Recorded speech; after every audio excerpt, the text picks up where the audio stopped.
Hi friends, ನೋಡಿ ಪ್ರಯಾಗ್ರಾಜ್ ಯಾತ್ರೆ start ಆಗಿದೆ. ಇವಾಗ ಬೆಂಗಳೂರು ಬಿಟ್ಟು ಎಲ್ಲಿದ್ದೀವಿ ಮಗ? ನಾವು ಇವಾಗ ಅನಂತಪುರಲ್ಲಿ ಇದ್ದೀವಿ. ಆಲ್ಮೋಸ್ಟ್ ಒಂದು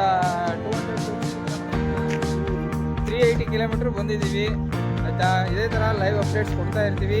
ಏನೇ ಡೌಟ್ಸ್ ಇದ್ದರೆ ಕಾಮೆಂಟ್ ಮಾಡಿ. ಯಾರೆಲ್ಲ ನಮ್ಮ ಚಾನಲ್ನ ಸಬ್ಸ್ಕ್ರೈಬ್ ಮಾಡದೆ ನೋಡ್ತಾ ಇದ್ದೀರಾ, ದಯವಿಟ್ಟು ಫಸ್ಟು ಸಬ್ಸ್ಕ್ರೈಬ್ ಮಾಡಿ.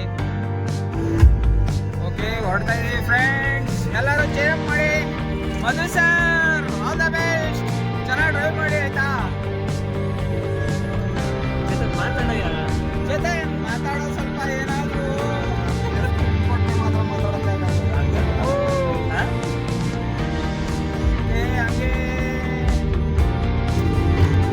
ಹಾಯ್ ಫ್ರೆಂಡ್ಸ್, ನೋಡಿ ಇವ್ರ ಹೆಸರು ನವೀನ್ ಅಂತ, ಮತ್ತೆ ಅವರು ಚಿಕ್ಕಣ್ಣ, ನಮ್ಮ ದೋಸ್ತುಗಳು. ನಾವೇ 5 ಜನ ಹೋಗ್ತಾ ಇರೋದು. ಇನ್ನು ಅವಾಗಲೇ ಅಲ್ಲಿ ಡ್ರೈವಿಂಗ್ ಸೀಟಲ್ಲಿ ನೋಡಿದ್ವಿ ಮಧು ಅವರು, ಅವರೇ ಫುಲ್ಲು ಸಾರಥಿ, ನಮ್ಮ ಮೈನ್ ಸಾರಥಿ. ಮತ್ತು ಚೇತನ್ ಅವರು. 5 ಜನ ಹೋಗ್ತಾ ಇದ್ದೀವಿ. ಎಲ್ಲರೂ ಆಲ್ ದ ಬೆಸ್ಟ್ ಹೇಳಿ. Thank you, bye.